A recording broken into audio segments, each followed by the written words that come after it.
గాంధారి శాపం నెమ్మదిగా వేర్లను విస్తరించింది. యాదవుల మధ్య గర్వం మత్తుగా మారిపోయింది.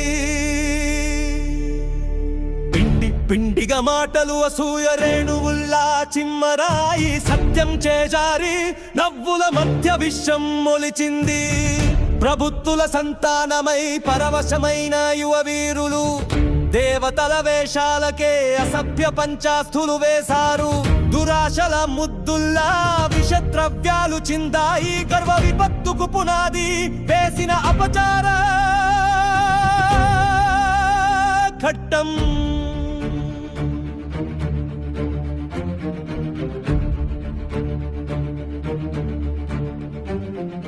కృష్ణుడు సాక్షిగా చూచాడు పగలునే రాత్రి. దేవుల వంశమనేవారు అసత్యపు నీడల వారై మిగిలారు. ప్రతి యోధుడు ఖడ్గాని మద్యం గిన్నెలు ముంచిన దృశ్యం. తాగెలా తమ్ముళ్లను తామే ఛేదించిన ఘోరం. యాదవులు తామే గట్టి పొదలతో తయారైన ఖడ్గాలను పట్టి పోరాడినది. పైన ఆకాశం ఊరించి చిమ్మటలు, లోపల రక్తపు ప్రవాహం.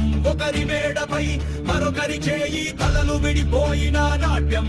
వంశనాశనానికి ఇదే ప్రారంభ శంఖనాదం.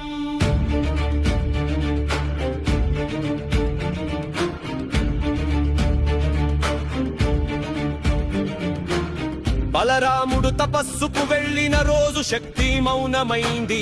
నాగుల మధ్య విలీనమైన చైతన్యపు నదిలా మారాడు.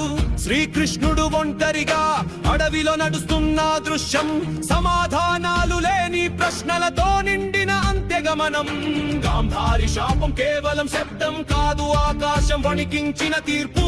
యాదవుల గర్వానికి ఒక తీర్థం, వంశము శూన్యము.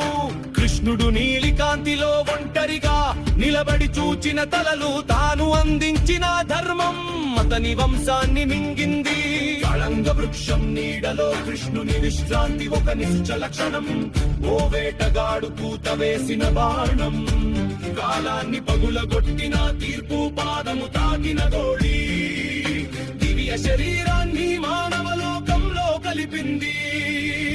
అంతం కానిదే అయిన ఈ యాత్రకు ముగింపు ఘడియా.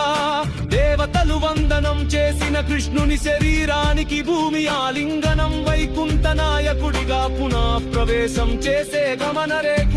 అనేక యుగాలకు శ్రీకృష్ణుని కథ ముగిసినట్టే కనిపించిన ప్రతి యుగానికి ఆయన జ్ఞానం వెలుగు గీయగలదు.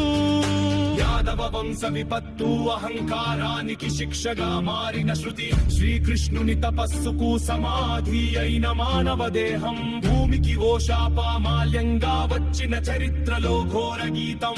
అది శోకంగా కాదు, జ్ఞానంగా నిలిచిన వేదాంతం.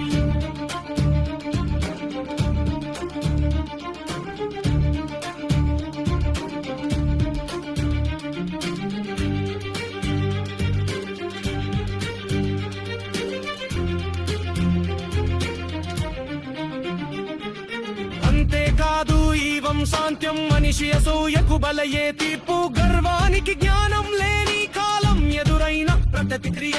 శ్రీకృష్ణుడు వెళ్ళిపోయిన ధర్మం మాత్రం నిలిచిన తేజం. అది కేవలం విపత్తు కాదు, వేదకాలపు మార్గదర్శనం.